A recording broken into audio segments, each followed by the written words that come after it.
Michael, Texas Chainsaw Restorations. I just uploaded a small short, kind of showing you guys what I got going on today.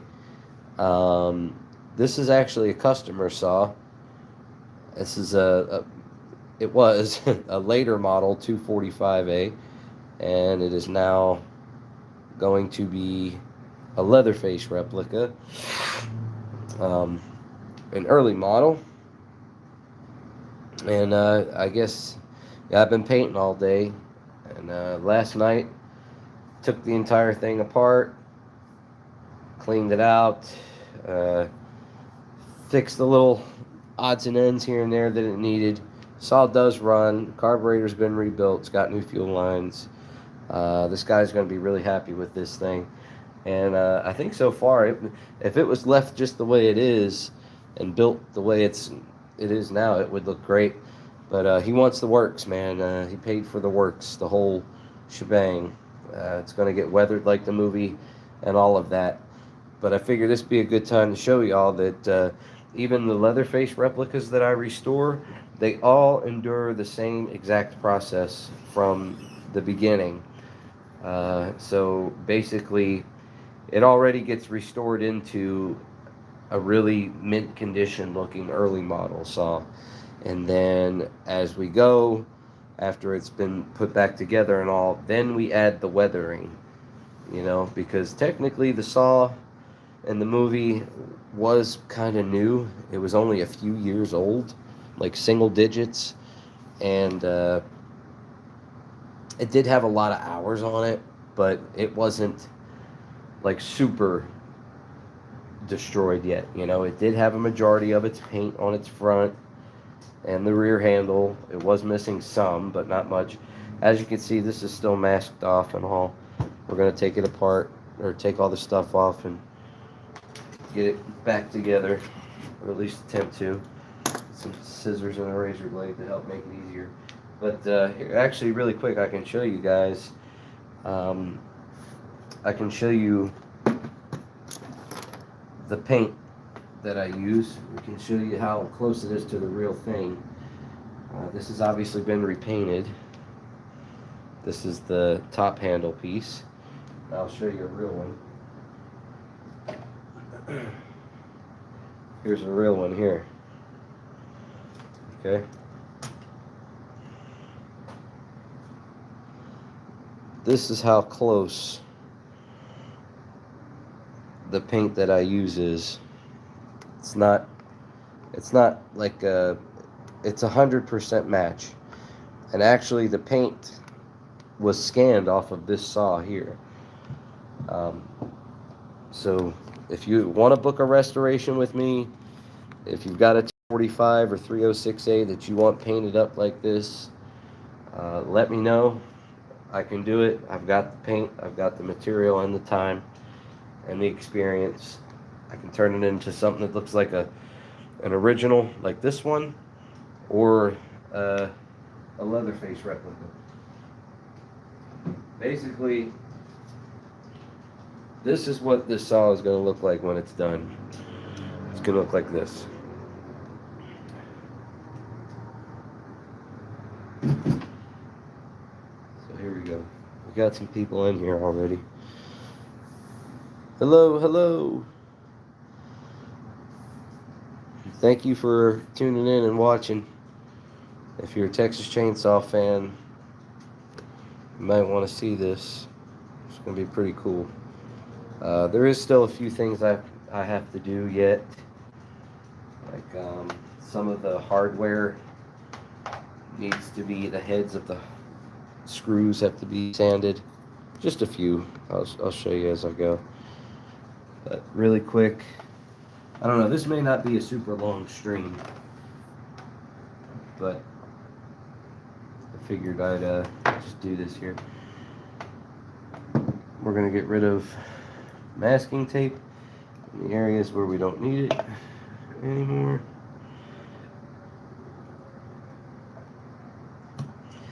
And I know Halloween's coming up, guys, and I get kind of busy around this time of year, because everybody that's doing a Leatherface cosplay for Halloween that has a 245 or 306, wants it done, you know, in time for Halloween. So if you're one of those people and you want that done, the sooner the better, you know. Last year I got so backed up with restorations before Halloween that I actually had to start turning people down, unfortunately, because there was no way I was going to get it done in time before Halloween. But yeah, right now I'm pretty much open. This is the only customer saw I've got so far.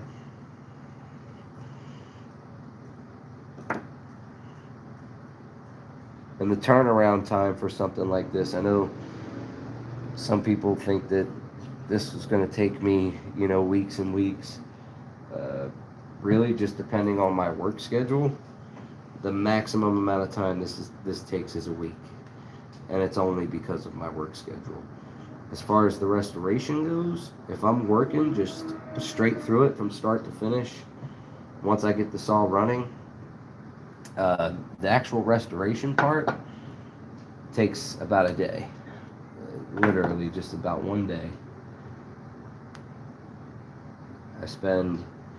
Try to dedicate a day or two to get the saw running, fixed, whatever it needs, and then I dedicate another day to taking it all back apart and cleaning it thoroughly inside and out. And usually the same day I get to prep it for paint, so that, you know, that includes sanding and everything. And then the next day I'll go ahead and prime the entire saw, get the primer all over it where it needs to be, and then paint it, clear coat it at the end, and finally put it back together. It's, you know, it is an intricate process, but I've done it so many damn times that I can get through it pretty quick. So for those of you interested in a restoration and wanting to know how long it'll take, maximum turnaround time is a week.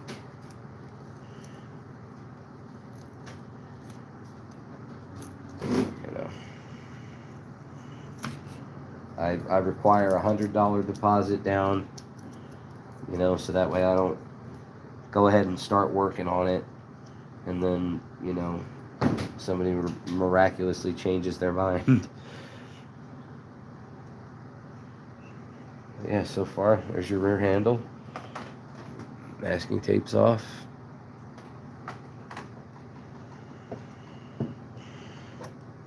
Exacto knife. This part's always a pain, trying to get this masking tape off of the throttle linkage.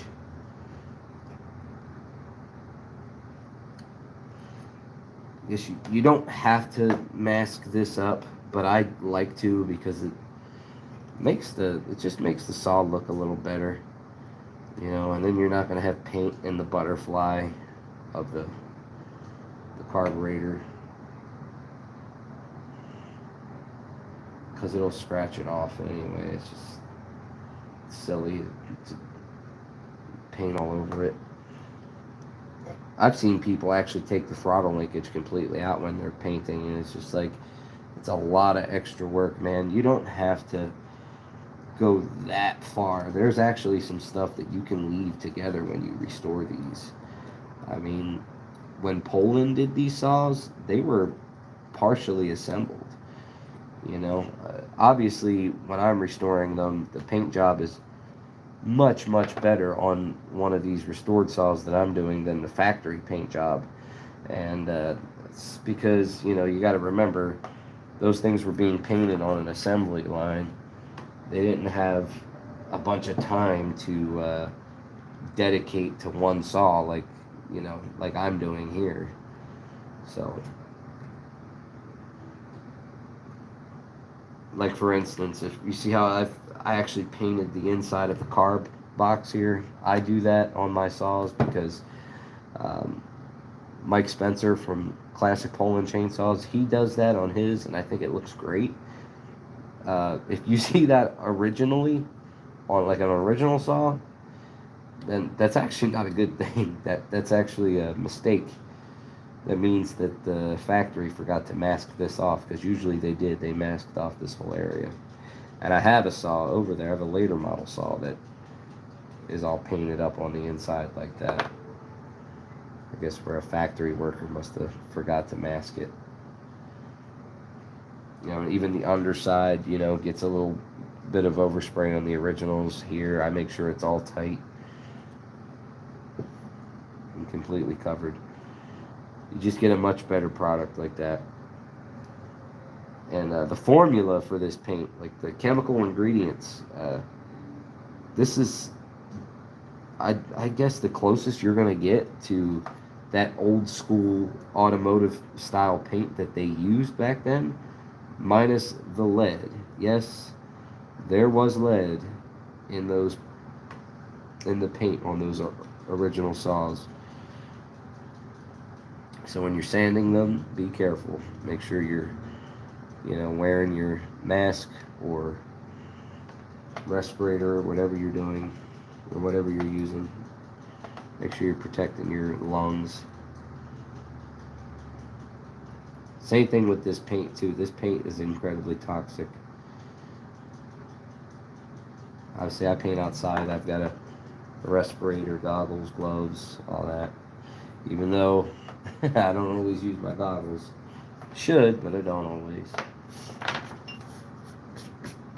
Alright, this guy's good here. This is done.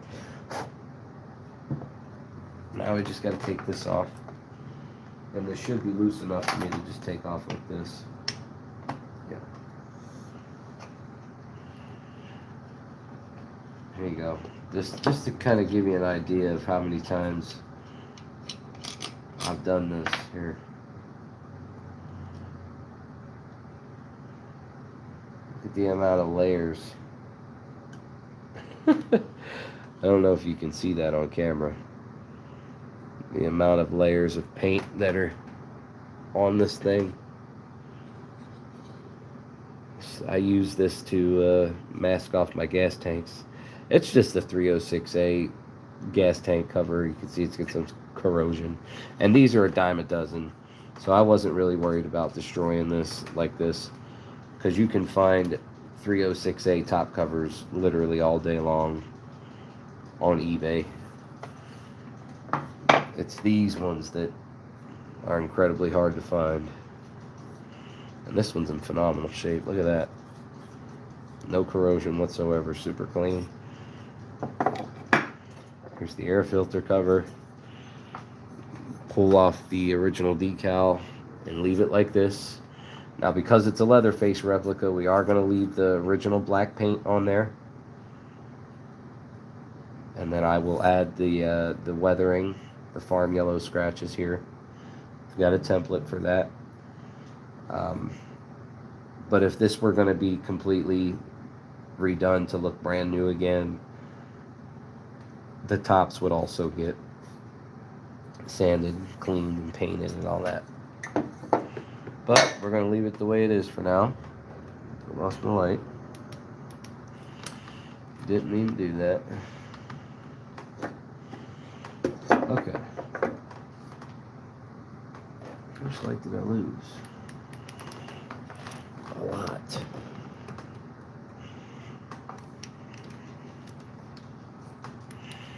There we go. Sorry about that.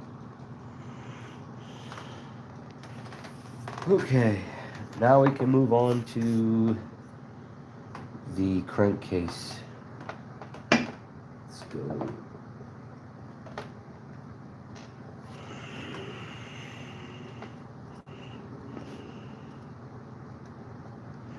As you can see, I ran out of painter's tape, ended up having to use some duct tape.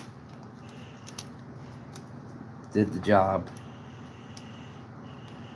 I don't recommend doing this though. Don't do this all the time, because sometimes duct tape will leave that sticky residue, you know. But I knew that it wasn't going to be on there very long, and it wasn't going to get hot, because usually that's what happens. If duct tape gets hot, it'll leave that sticky adhesive behind. I like to do this too to get a clean cut across the bottom. Sometimes it does run down here.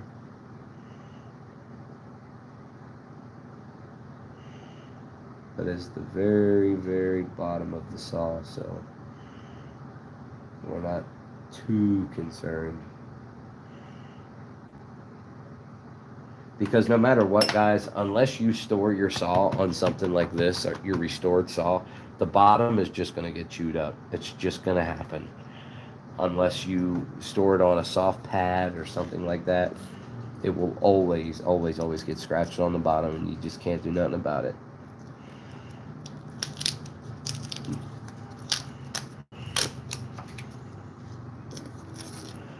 See what I'm saying here? That was the gasoline that ate some of that adhesive off and got it here. So I'll have to wipe that off with some carb cleaner. There's your reason you don't use duct tape to do this. But I had no choice, y'all. I had no choice. And that seems to be the only area that was an issue. Well, you can see some of the overspray of the original color. There's a good color comparison with the later model and early model.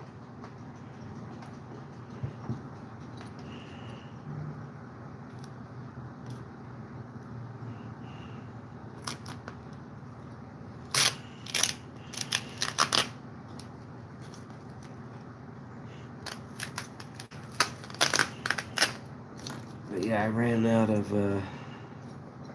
of painter's tape, masking tape halfway through, and this was all I had left. So I got 2 little kids, and my youngest daughter, I'm 98% positive, used my masking tape for other little art projects, and that is why I don't have any left. But there you go. Look at that. We got a nice little clean transition line there between the cylinder and the crankcase. Check that out, all the way down to the bottom. See? Patience, friends, patience. And attention to those intricate little details. Be as steady as you can. They ain't gonna hurt these things, man. They're not.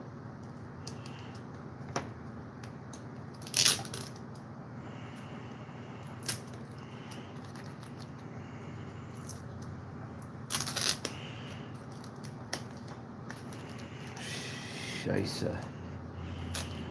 Alright, here we go. Time for the clutch review.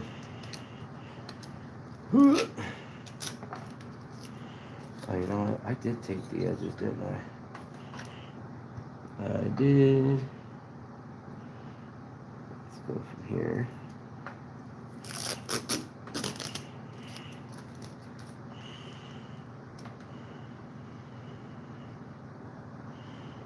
There's the edge that I'm looking for.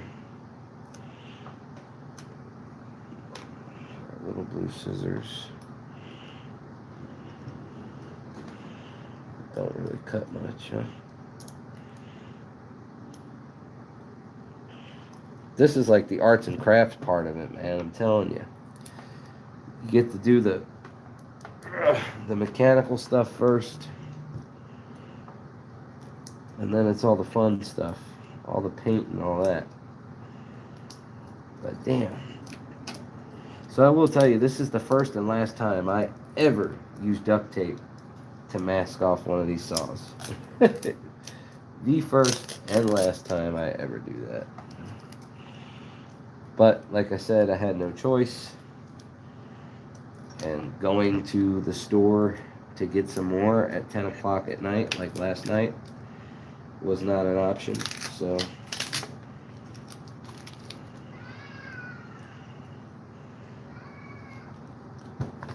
like a true goofball, I did what I had to do and decided maybe duct tape does fix everything.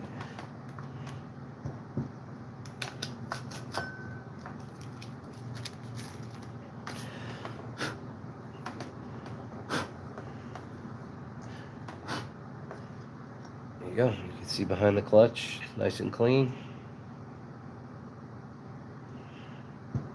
We'll turn it this way. We'll unveil the oil pump. Small piece of duct tape here. Done. And there's somewhere else. Oh, duh. The bar studs. The threaded studs. This is just masking tape though. It's just how it is every time. Or no, it's not. This is duct tape too. Son of a bitch. Okay.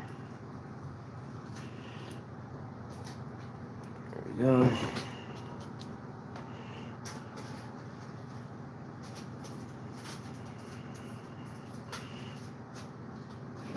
Get off.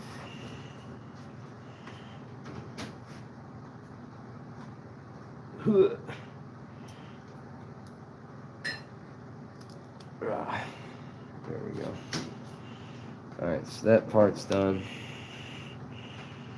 Now, we took some of the original paint with us there.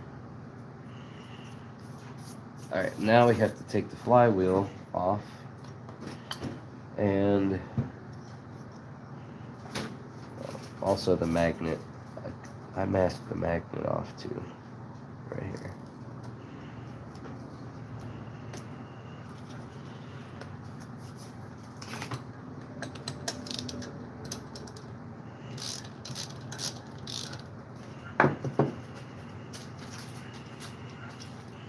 This only goes on just for the painting process, that's it.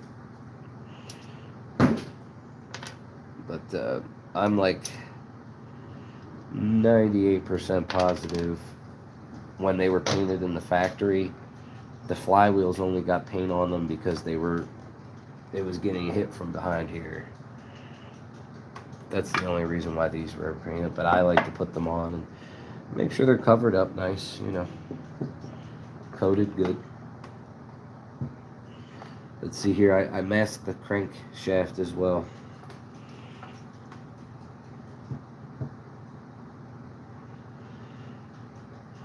You know, the reason that, you know, you may think, well, how can you mask one part and you don't mask another? It just, you know, guys, it kind of, it makes a more even flow, and it just kind of stops it from getting messy. You don't really need to get paint everywhere. Like, I've even seen guys paint over, like, they'll paint over the trigger and the throttle lock. They just don't care. They just spray the whole damn saw. It's like, I don't understand that, you know. I think that makes it look terrible, in my opinion. Just take a little extra time, man, and use the masking tape. It's there for you. Use it. It's inexpensive. Yes, it requires a little bit more time. I guess people just get excited and want to spray the saw. Like, I've had people send me photos of their restorations on their 245 or 306A. Some do a really good job. You know, others, you know, they kind of ruin the saw because they get so impatient. And a lot of people don't even clean the saw before they paint it, you know. And if they do, it's very minimal. They don't take, you know, they don't take this flywheel off and the recoil housing and clean out all the dirt that's usually back here and all caked here. They just spray over that, and it's, ugh, it drives me nuts.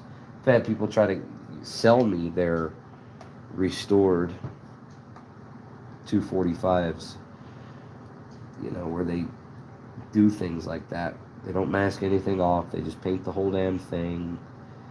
You know, not to mention, most of them don't even clear coat it. They just spray it with like a Rust-Oleum lemongrass and don't even clear coat it. Don't sand it. Don't prime it. I mean, these saws, they're not super scarce, but they're getting scarce. And, you know, if you're going to do one of these, do a good job, man. Alright, so this cap I only use for painting. So we're going to crack this off. Actually, really quick, I like to do this just so it doesn't pull any of the paint. Just run the razor blade on the very bottom of the oil cap, because sometimes it will pull some paint. You don't want it to do that.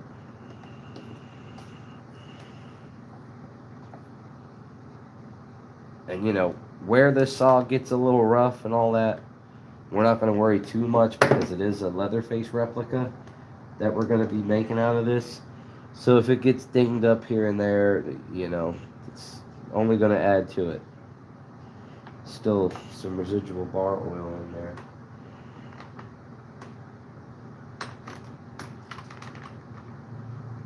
And here's the original black cap that was on it. We're going to put back on there. Yes, I know that the early models had the round pegs, but nobody's going to see that from mile away. As long as the cap is black, that usually does the trick.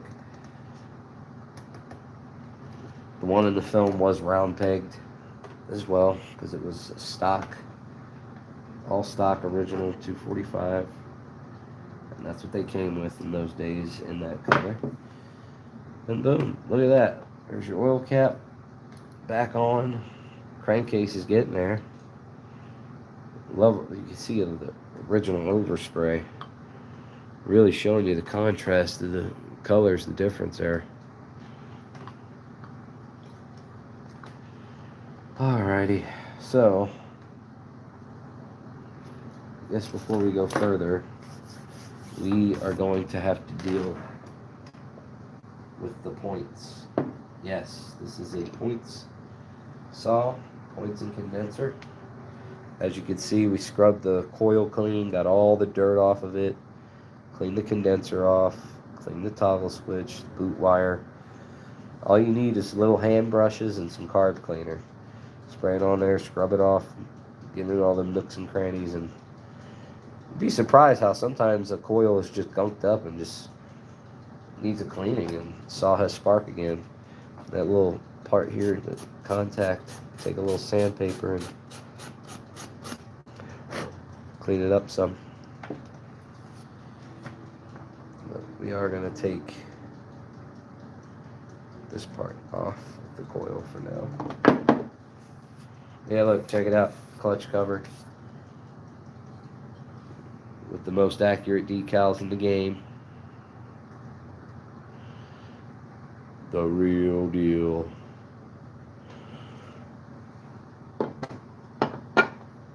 And that's going to get weathered too eventually. And it'll get the black gaffer's tape right across it, just like the movie. No, I actually don't paint the cylinders. Every once in a while I will.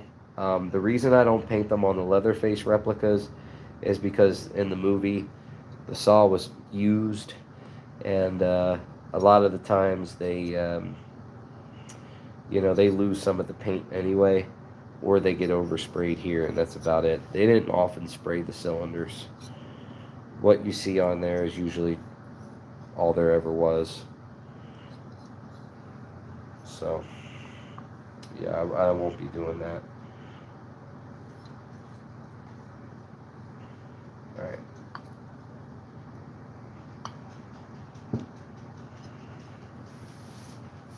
I know a lot of people have issues putting the points back in. I don't get it. You know, sometimes you do gotta adjust them, but they're set up. Everything's casted for it to sit exactly where it needs to sit. You know, I don't understand how you could screw it up. You know, there's even a little notch to hold the wire for you. I mean, as long as this is making contact and this is where it's supposed to be, and you got the washer screw here on the end, it's good. Now this may, I will tell you, I'm like OCD with this crap.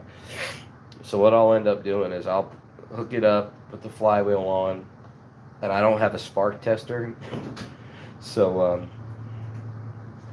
I'll have to keep taking the flywheel on and off and the recoil housing, taking it on and off to readjust the points if I have to when I check it for spark. Hopefully we get it on the first try and we don't have to do that. But we'll see. Let's set this aside for a moment, and we're going to go through our hardware. Make sure we've got all of the points hardware. Here's all the hardware and extra hardware. I soak this in carburetor cleaner, parts cleaner overnight, and water, hot water. Shake it up real good. It gets all the gunk off. Then you strain it out. Then you just leave a paper towel in there with it overnight, and it takes the rest of the moisture out, and then you got a bunch of dry, clean hardware. Now this is going to be fun. This is like Where's Waldo right now, because the points hardware is pretty damn small. You're going to find it all though. Dump it. Dump it. You know we need this. That's a fan cover screw. Another fan cover screw. And another.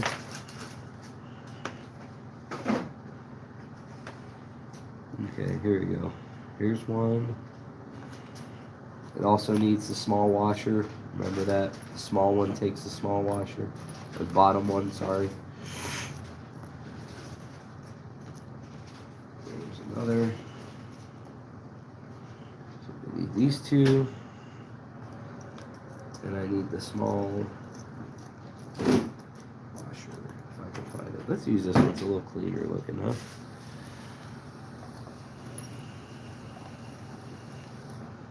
This is what I mean, y'all. It's so damn small. Point stuff. Oh, felt like I just had it. Is that it? That's a little big. I think that's not it. It's in here some damn where.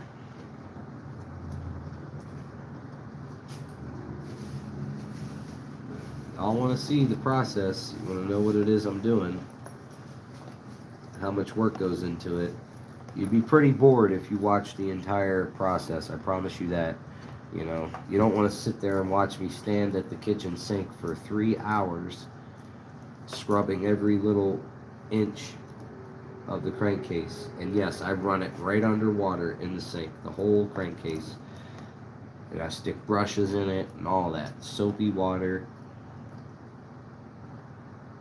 That's right. That's how I do it. And you know what? As soon as you're done doing it, you get some oil inside of that crankcase so it doesn't sit and lock up, and it's good to go. So basically this thing was completely submerged underwater. Every restoration saw that you've ever seen me run was submerged underwater. I mean, that's how I clean them out. Okay, so I really can't find this fucking washer. I think that's it here. Let's see. That may have to do. I don't think this is the original one, but it's going to have to work because I don't see the small one. And I guarantee I'll find it later when it doesn't matter anymore. That's usually how that goes.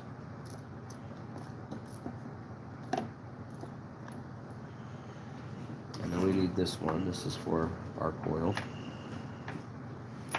And then I need one of these as well. Yeah, I guess that'll do. I don't recall it being that big. It's not that one. It's this little one here. Okay. Let's put that off to the side for now. The rest back in here. Unless, oh, it was right here. It was still in the, it was still inside, guys. Here it is right here.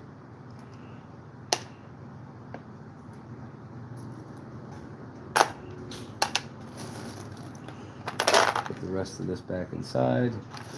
There is hardware in here from several saws, but, you know, it's just like extra shit. This is cotter pin for the choke lever. I'll need that.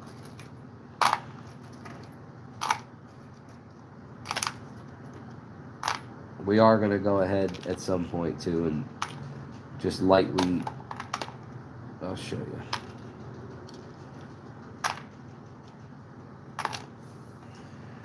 Yeah, because the movie saw was a little rough.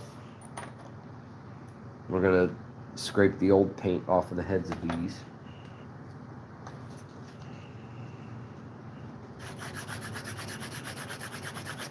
After sitting in carburetor cleaner all night, it comes off in just a few swipes. Just like that. Okay. Just like that. Pretty doggone easy.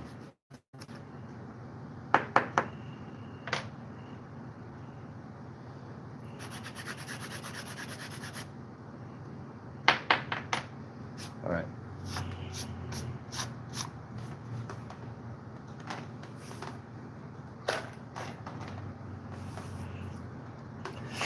Back to the points. You can also tell if your saw's missing a coil when you buy it, you know, or if you're just buying a crankcase, you can tell if it's points and condenser or solid state, because you can see this is tapered down here. Bottom of the crankshaft is tapered for the points. That's why you can, if you have a points and condenser saw like this, and you have a solid state coil, as long as you have the correct flywheel for that coil, you can put a solid state coil on here with the flywheel and it'll run. But you cannot put a points and condenser coil on a solid state saw, because those are not tapered and you won't be able to fit this. I know a lot of people just like microchip their coils. You could do that too, that's an option if that's what you have. I've personally never done that, only because I've been fortunate enough to constantly find parts that I need for these. I find them pretty often, so thankful for that. Now the little washer, that goes on this bottom one here. Make sure that that is on. Don't press it so much that these open too much. You don't want that, because then it won't spark. It's got to be placed just right. The gap, what the hell is the measurements? I forget what it is, but I've done this so many times that I just do it with my eyes and pretty much get it every single time. There's been a few times though, like if this gets stripped out, like the threads inside of here get a little stripped out, then the points start to move a little bit, and then you start having issues. So you want to make sure you're doing this nice and easy. Don't use a drill. Make sure it's nice and tight. It's on there good, right? All right, now our gasket right here, cork gasket. This is an original gasket. I didn't cut this one out. I still to this day have trouble getting them on the first try.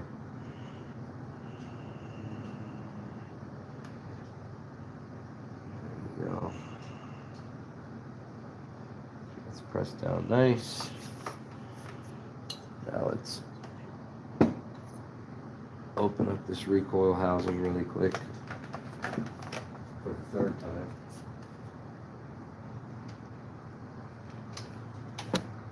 Sorry, keep bumping you.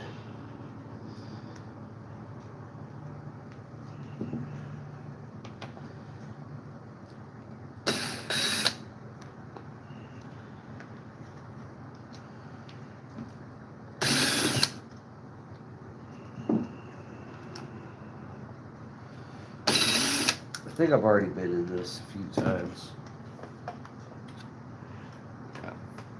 Okay.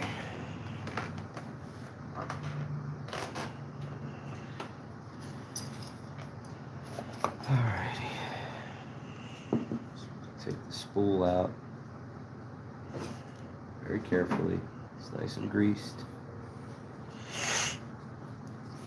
And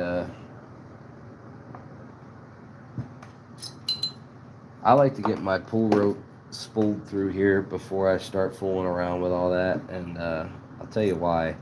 It's a lot easier to thread it through the eyelet there while it's detached, I promise. A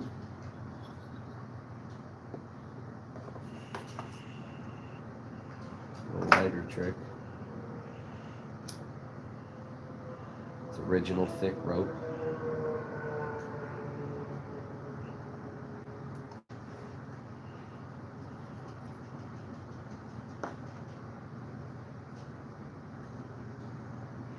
This has already been replaced. I mean, it's not brand new.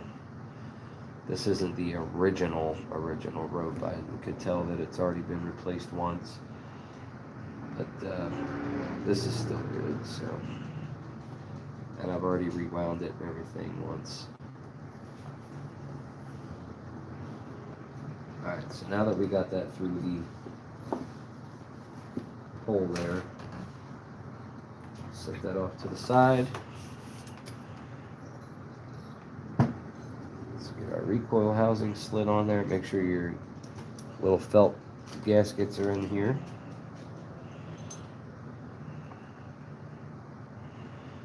We're going to slide this over. Crankshaft smooth. Set just right.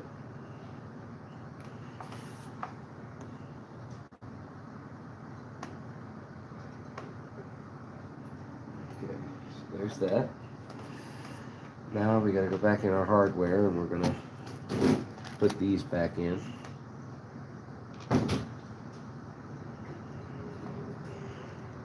Just to hold it steady.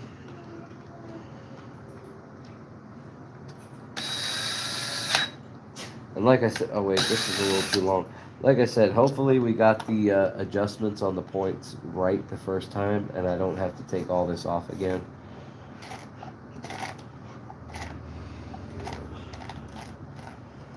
Like I said, there's been a few times where I've had to, but it doesn't happen all the time. Most of the time I get it on the first try.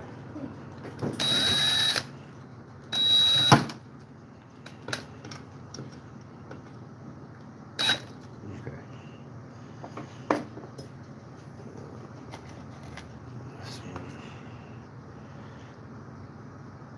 Shorter one goes here and here, and then the long one goes on the bottom.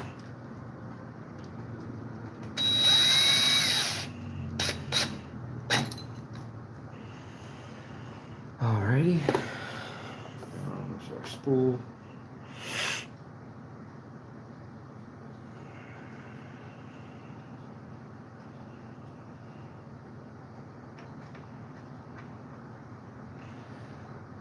This sometimes you gotta play with. That grabbed right away, which is good.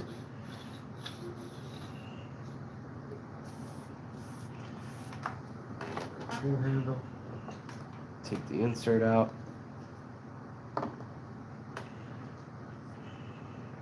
Through the handle. And then through the insert. Get a nice thick knot on here. I've even seen guys put nails through it. I mean, you can do that, but if you tie it right, you don't have to do all that. I use pliers.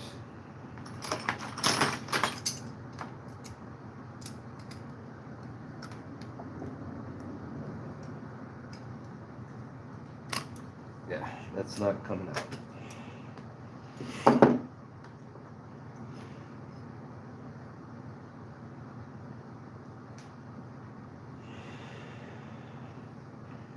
Trying not to do too much off camera. Sorry guys, the camera is behind me.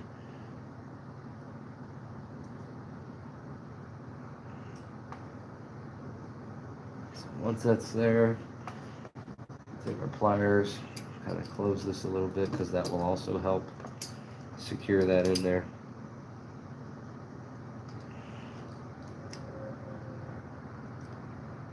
I had a couple of these new old stock, but they don't have to be. I mean, I've actually even sanded these with sandpaper to make them shine again. But I found them and they were cheap on eBay, so I bought a couple that were new old stock. Used them all up. There you go. Pull handle is attached again. Now we tighten it up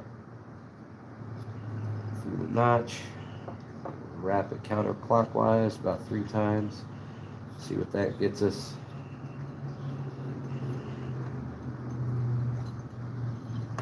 Three.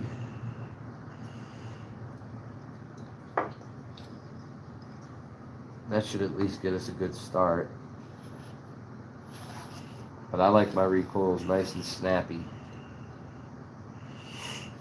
You want that bad boy to snap right back.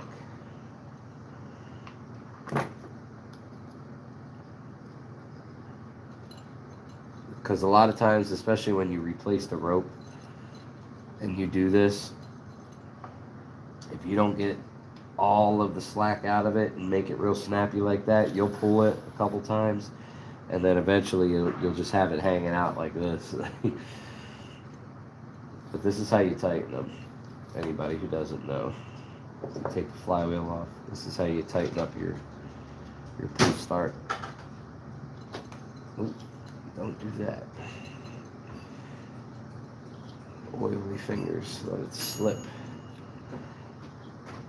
Alright, that honestly should do it. Let's give it one more. A short one.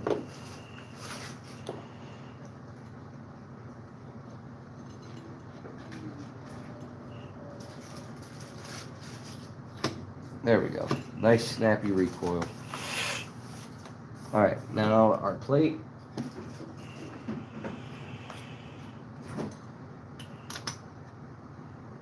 I just fucking put it on wrong. Okay. 3 small screws. Always use a drill to take these out and in. Well, I mean out. Not so much in. Because if you sit there and fool with these little black screws with a screwdriver, they are notorious for stripping out. And if you strip these screws out and you have to get in the recoil of the saw, you are going to have problems, my friend. So use a screwdriver to put them in, use a drill to take them out, and just torque it when you go to take them out. Just blast the drill and do it. Nice firm grip, because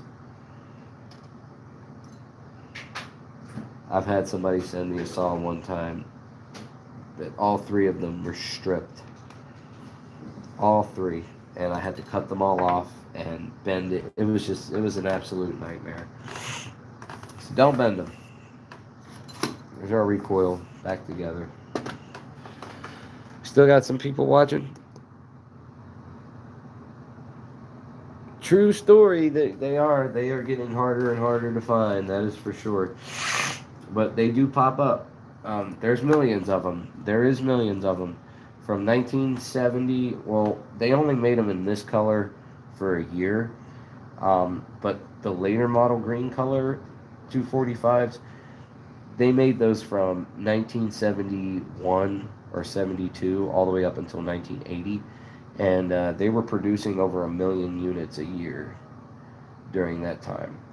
So you figure there's about 9 million of them that were produced and sold. So yeah, there's a lot of them that'll never see the light of day again.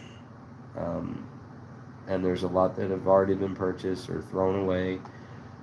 But they do pop up. I find them every day. Like, I'm not kidding you.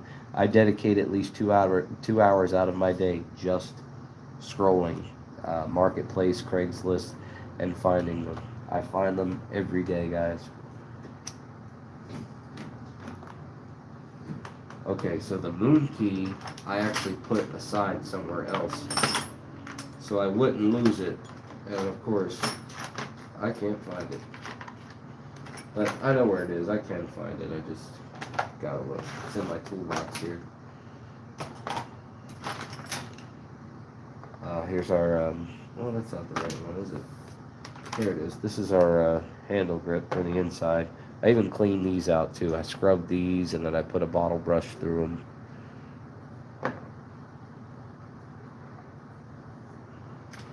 If you're going to restore it, restore it.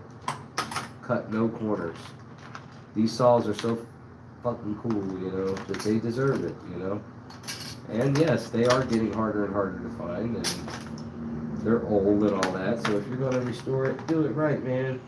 Give it the resto it deserves.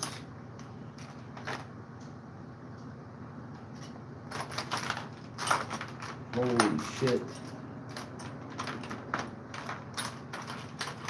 I may have actually lost the moon key. Not even kidding. Like, I'm not even joking with you guys. I may have lost the moon key. It is in here. It has to be. And what's even worse than that is I don't have any spares. Not anymore. Because I bought so many junk saws that were missing moon keys, and I hoarded up a bunch of them, and I used every last one of them. And I'm telling you, I had about 8 or 9 of them just loose, and they're all gone. As it seems, this one is as well. So, holy shit. That may actually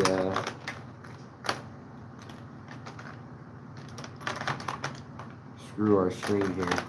Unless it fell inside of one of these sockets, which that's very possible because it's so small.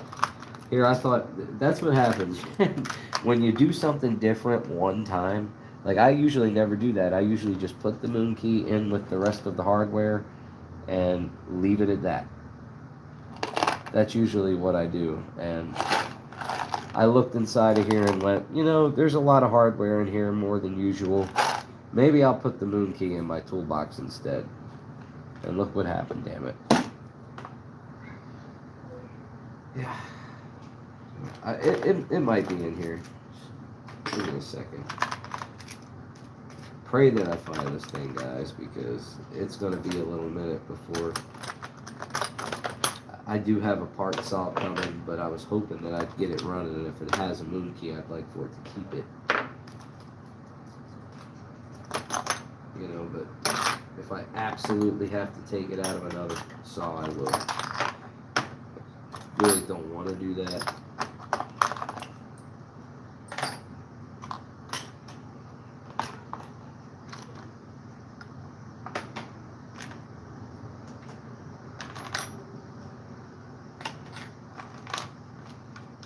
I'll be damned.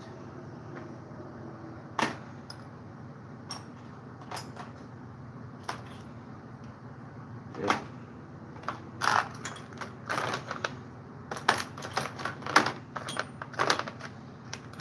Guess what? I don't see it.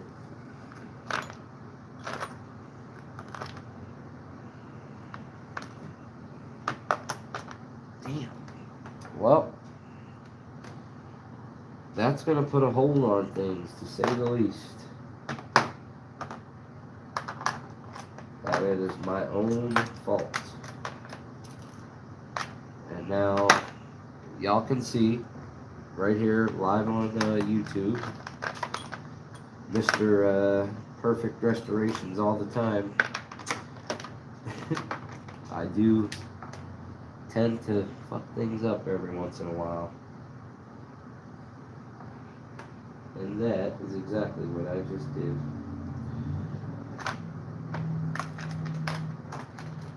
And I put it in here last night. Trying to make sure it's not right in front of my face because it is very small. I could be looking at it, I don't know.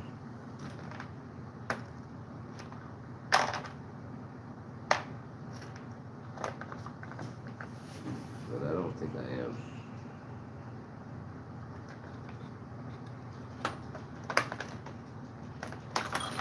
And I don't have any magnets in here either, because sometimes,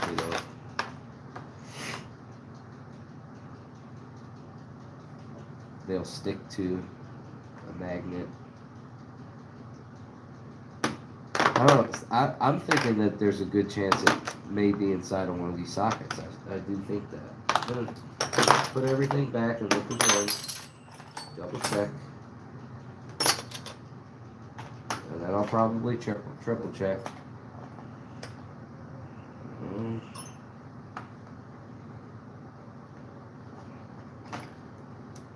Those big pliers.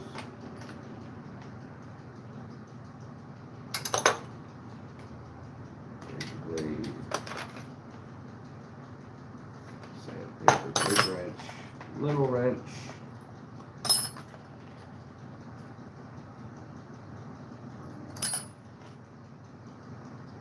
Small spring. We fall in the blade box. Could that have happened? Could have, but it didn't. Damn.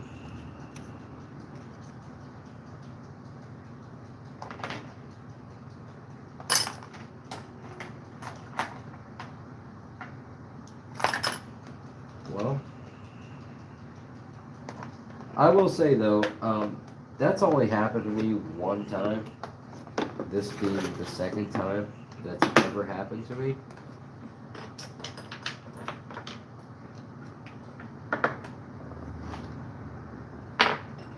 Or maybe I got wise last night and decided to put it inside of there. I'll check the hardware bin again, but I'm here to tell you that if it's not in this hardware bin, it's going to be a hot minute before I can finish this saw now. Can't believe I did that shit.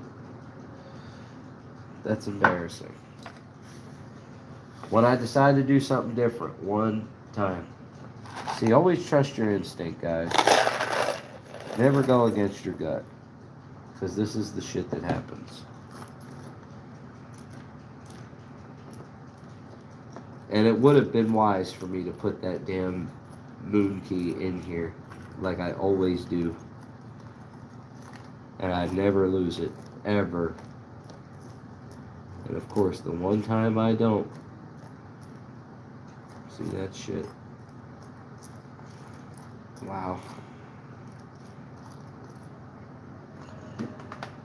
Well,